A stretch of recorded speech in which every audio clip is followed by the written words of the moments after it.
Hey, this is Kris Farrow. I'm here in Corpus Christi, Texas. It's hot, and I'm here with Keeter from the Josh Abbott Band. We're gonna go through your stuff so you can show us how to sound good. What's up, Caleb? Awesome, man. Thanks for having me. You got it. Okay, so let's start with your guitars. The first thing we have here is one of your fine Dusty Gregg custom-made guitars, correct? Tell us all about it. Well, this one, it's a pretty cool little guitar. It's got like a Les Paul style body, the kind of Firebird strip raised in the middle right there, but it's a Tele scale length with filtertrons in it. And of course the staggered tuning heads, because they're a lot more stable than I think Gibson ones are. You know, if you drop a SG or something, it's gonna break. So I liked that a lot about it, and I like a Tele scale length. And then we actually just put this cool little mod in yesterday. He put in the sort of, you know, like the PRS DGT pickups, where if you turn down the volume knob to get a different tone, you actually don't lose any high ends. So if you're, you know,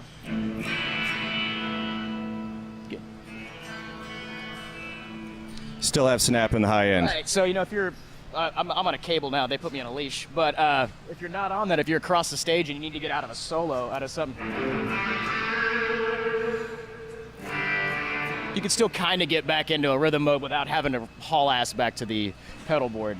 That was absolutely back to rhythm. That was awesome. Yeah, and so this little push-pull pot right here that Dusty actually just came out and put in yesterday on both of these, it gives you like a 1 to 2K boost, so it's a little bit more like a PAF instead of a filtertron.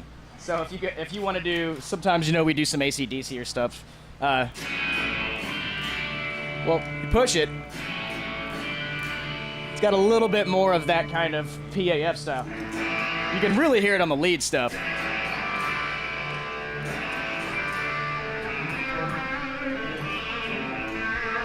Yeah, there's a little more snarl to it right A there. little bit, yeah. So And before we move on from this guitar, because I don't want to do that until you literally tell us about Dusty, who made your guitars. I mean, he's phenomenal luthier. He was on the road with us for, I think, about 3 years as a guitar tech, and he started building. I mean, he's been building guitars for a while, and when he brought him out, I'd test him, and I love him. I mean, I've never played guitars that I like better than these.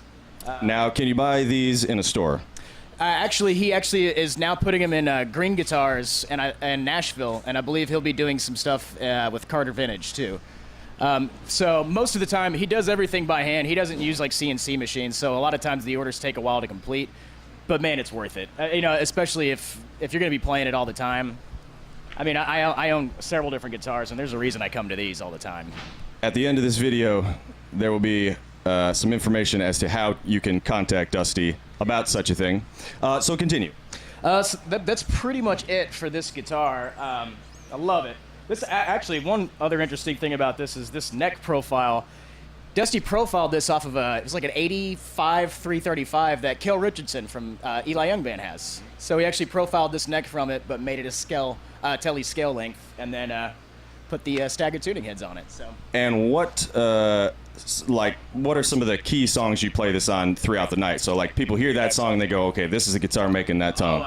Most of the night. I play one song acoustic, and then there's 2 or 3 that I have the double neck for. I got the double neck because on the last record there was baritone and electric on all sorts of tracks, so I had to be able to do both if I needed to. Well, let's look at that one next then. Sure, yeah. Yeah, so this is the custom. Dusty and I designed this. Actually, I say Dusty designed this. But I really needed a spot after front row seat. You know, we did 16 tracks, and we kept putting baritone on every track. But there's also electrics. So I mean, we do 2 acoustic tracks, up to 3 or 4 electrics, and then a baritone.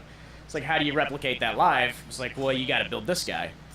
So we ended up building this. It's just a regular 6-string on top, tuned standard, and baritone tuned down to A, not to B, all the way down there. So there's a couple songs that we played on the old record where we would have to drop a guitar all the way down to D. And it was like, well, why do that when I could tune a Barry to A and then capo at 5, and then I'm So this is like super beef down on the bottom. very low.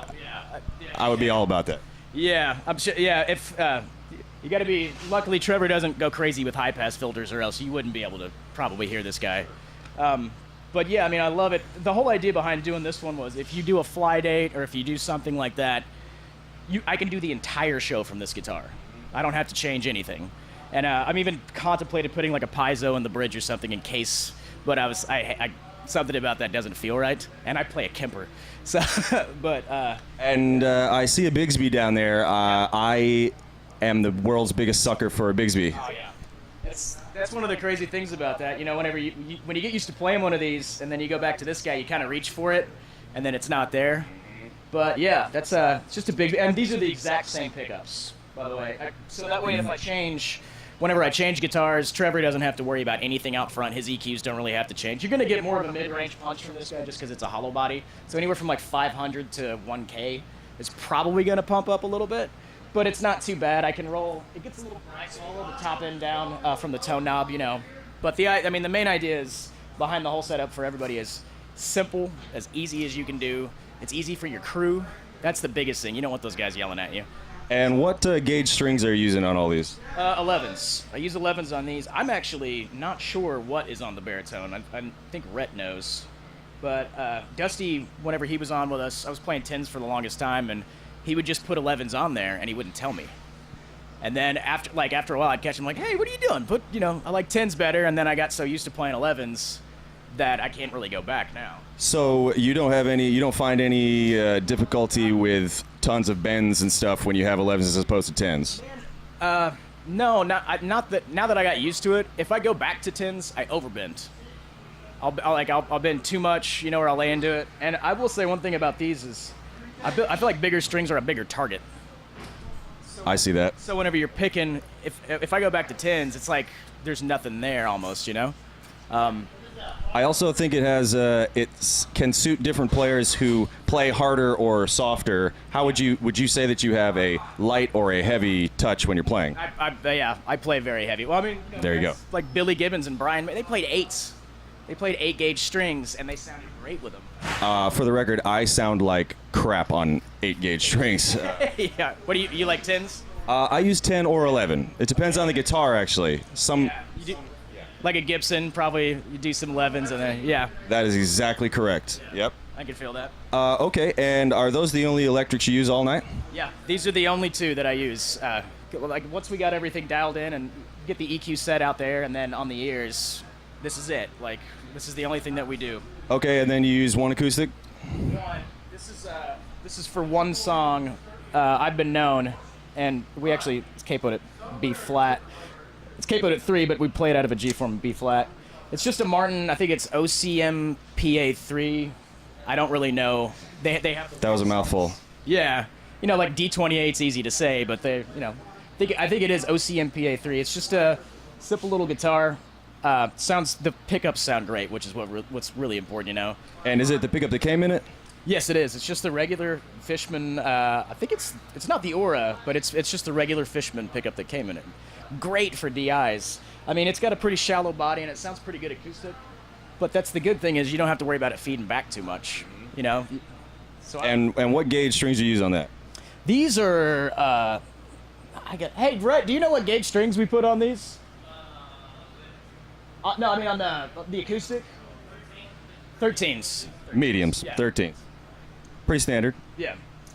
Awesome. So let's then move on to how you're running these effects. Sure, yeah. Because that's a whole thing. I'm sure you're gonna get some. Well, we might. Every time you see a guitar player see a Kemper, it's like watching a dog bark at a vacuum. Because that's how I was. I did the last 2 records. We got one coming out pretty soon, and I did it entirely with a Kemper. Well, I've heard you play, and it sounds awesome. So I'm not upset so far. So they're great, man. I mean, they take pedals really well. I have over 400 amps that I can go through that are already dialed in and sound really good. It just makes everything so much easier. Plus, there's no stage volume. So the only thing on this stage that makes any noise is Josh's voice and acoustic and the drums. So the guy out front just gets the cleanest signal he could possibly get.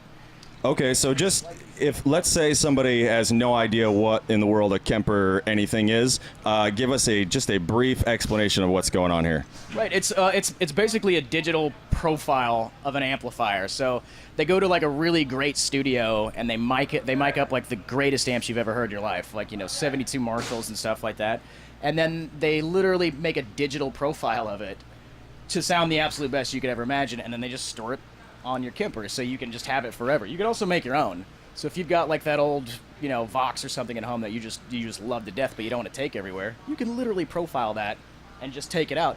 If you do a fly date, I can take those on a flash drive, and then all I have to do is fly this board out and just backline a Kemper, plug it in. I got my exact setup, so you don't have to. You know how it is, man. When you go to some of these gigs and you might be like, I want a Princeton or something like that, and then you show up and they got a twin or something, and then your whole gain structure's shot at that point. Yeah, we just did CMA Fest last weekend, and I played a twin because that's what they had, and I didn't sound like I wanted to sound. They always do that. We did a showcase. There's like a little bar, I can't even remember what it is in Nashville, tiny little place, and I don't remember what I asked for, but it was like a really small. It was like an AC-15. It's like, I don't want to blow these people's heads off. I showed up and they had a twin, and I mean like a twin, where there's no way you can turn that up loud enough in that bar to sound good. So. And when you play it on 2.5, it doesn't sound good. No, it doesn't. It can sound good eventually, but it's not going to sound good there. It just doesn't. Yeah, you definitely have to push those hard. So those are ear bleeder amps, absolutely. Okay, so basically you have, even though you do have amplifiers here that we're going to see in a minute, you have all of this as well. Well, this is all I'm using right now. We're in a little bit of a changing phase where we're trying to figure out how to downsize the carts. Again, it's all about just being smaller and efficient. So I still have an amp and a cab out here, but that's going to end up going back home. And then I'll probably will just even get another Kemper. And then I have a backup in case that one breaks down, So. Well, we're going to look at those anyhow. Okay, so all of your effects and everything are all in there. As of now, there's a couple things I think I might want to throw on, like maybe a different delay or like a tremolo. But for the most part, for right now, all of it happens here. And the thing is sometimes we change set lists. Josh likes to throw curveballs at you. If not, I could literally program the entire thing, BPM, everything right from there. And all you do is just hit one button, there's your sound.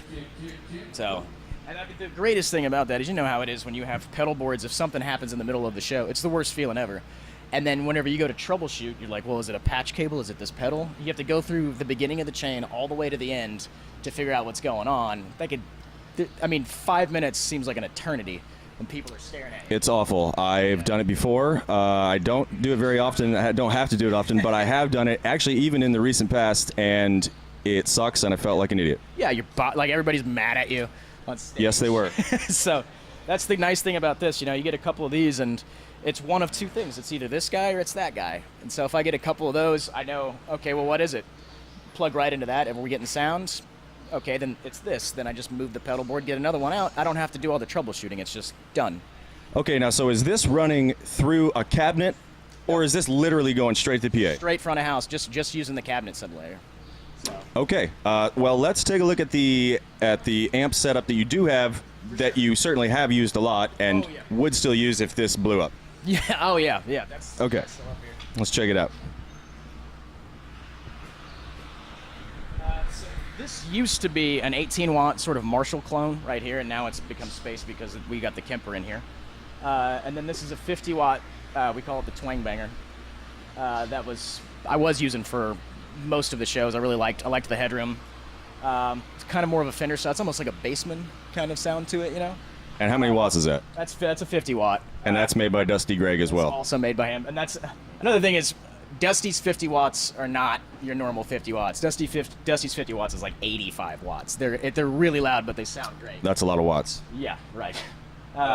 So that's that, and then of course we got the cab down there, which is totally ISO'd. The cab is hidden in here, and what is the configuration of the cab? It's actually another one of Dusty's creations. He made this ISO cab that's dead quiet, and he actually stacked the 210s. There's a port on the back. Actually, we can walk around the back and see if it's open. They don't even open it anymore, but it was actually made to fire backwards, so we're not blowing everybody's heads off or bleeding into vocal mics. And there's a little port on the back if you want to get a little bit of volume. But it's 210s. I believe the last ones we put in there were Celestian, I want to say they're Alnico Golds. They were facing up right here. And then Sennheiser 906, sort of closer to the horn for a little bit of the punch. And then AKG 414 set on sort of a figure 8 pattern to maybe kind of fill it out a little bit, where it's not so on top of it.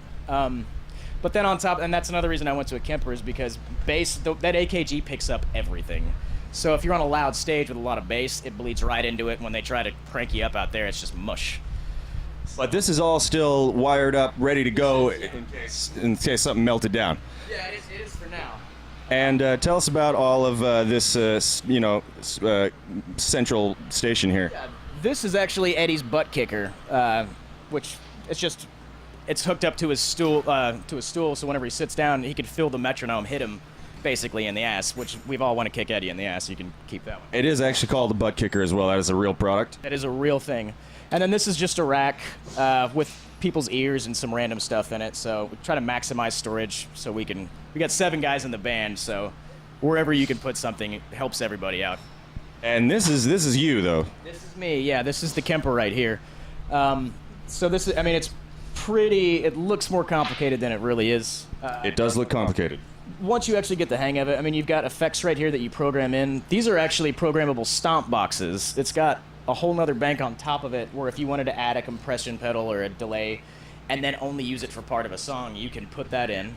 Of course, the noise gate, which if you're a single coil player that likes to get a little gainy and you don't want to use stacked coils, that thing can be a lifesaver. You don't want to gate it too much, but it can really help you out, keep your front of house guy from throwing something at you. Of course, gain, then there's your basic EQ. And this is, what's really cool here is the rig volume. You know how, so with amps, whenever you're cranking stuff up, the preamp section and the power amp section are going to behave differently when you're turning them up, so it's going to get too compressed or whatever. Cool thing is once you get your tone here, if you want a little bit more for a lead tone, you just literally turn that sound up. And that's really, and then you program it and you just save it in your controller. And then, yeah, so you make all the magic here, and then you just turn the magic on and off over where we saw before. Yeah, here, let me show you here. I don't know if you still got me on right now. Let's hear a little bit of that magic. This is how you have real tone.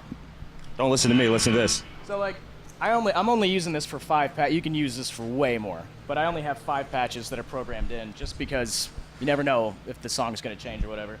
You got your basic clean for and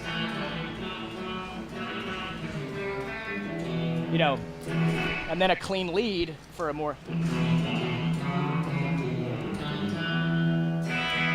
a little bit more and a little bit more compression so I can cheat. And then, oh, by the way, these patches here are these are divided by 13 patches. That's what the profile is. Divided by 13 is a type of amp. Yeah. So, and then this guy, they're playing us off. But this is just a matchless right here. I think it's an SC230 or something like that I just blew up. It's a clean amp. And then this is the 72 Marshall Solo pack. So you can get... That sounds awesome. That's one thing really fucking love about this is, pardon my language, is you can go from that to, and there's no problems. And, okay, so on your clean tones, you said you are using compression? Yeah, well, that's actually built into the Kemper.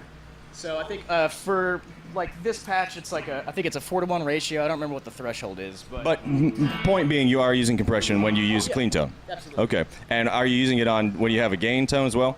A touch. I don't like a whole lot of it on there. I think it squashes it too much, I agree. Yeah. So that, and this one I think I actually have. I can't remember.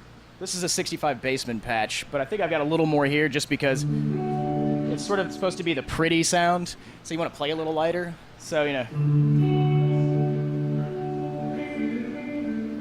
So that's a She's Like Texas tone. Yeah, that is for now till I get mad at it, and then also like Ode Night or something. Get that kind of nice tremolo sound with a big delay behind it. So a little bit more compression there, but for the rest of it, I play pretty hard.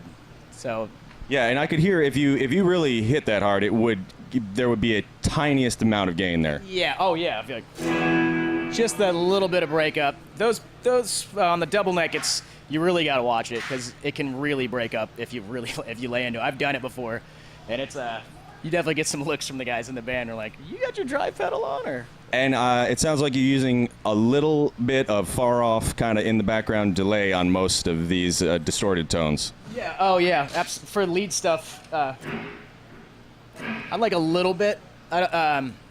in the studio, it's really cool if you put like an analog delay, like a memory man, in front of it sometimes. But for this, it sounds like it's kind of in an effects loop, which I really like because it's cleaner. And you're doing that just to give it a little more space out there, like sound a little bigger. Absolutely, yeah. Yeah. I mean, and then also for your ears, whenever you're wearing in-ears, nobody likes that dry, like, especially these Marshalls, they have a bump. Fenders have a bump at like 500, hertz. Marshall's got them at 800. So that's why they cut so much. So if you hear that against your ears with that delay, dude, it's just like you get gun shy. You don't even want to play a solo because you hear everything you do and you walk off stage thinking, God, I suck. So I think that very often. That's a fact. All right, so that pretty much does it for your setup here, which is, as fancy as it looks, is actually super simple. There's almost nothing on stage, really. There's no mess here. There's no nothing, which is awesome. And 2 electrics and an acoustic. Okay, so to finish this puppy off, a couple of questions. One, these are very important questions. One, do you like craft beer? Okay, what is your favorite or a few of your favorite craft beers? Because this is really for my own personal edification here. Man, love Buckethead. Big Buckethead fan. I used to drink a lot of Hopadillo, but I think they got bought out by Anheuser-Busch. And That's Carbach. Yeah, that's Carbach. And I'm not. It's just one of those things. I like to support the little guys that are, give them your money. They don't need your money. So that and like Real Gold has some really good stuff. God, man, especially in Austin, there's so many. I can't even think. I think I drink more than anything. Mosaic. Community Mosaic IPA. Oh. My old lady doesn't like me to get them too much because I guess they're like 9% alcohol. They're 8.6, I think. Yeah. So you have like 3 of those, and you make a complete ass of yourself. Okay, and last but not least, first of all, everybody come see the Josh Abbott Band, and me too, tonight at Concrete Street Amphitheater. Or anytime you see them anywhere near you. But last question, I don't even care if you don't like Christmas songs. What is your favorite Christmas song or songs? Because I love them and I want to know. Okay. I didn't peg you for a Christmas song, guy. Biggest Christmas fan on earth. Really? I think I got to go with Jingle Bells. That's just it's the simplest one, isn't it? Classic. Yeah. Classic. Thanks a lot, Caleb. Hope everybody enjoyed this and learned how to get cool twang, bang, and tone. Thanks a lot, and see you later.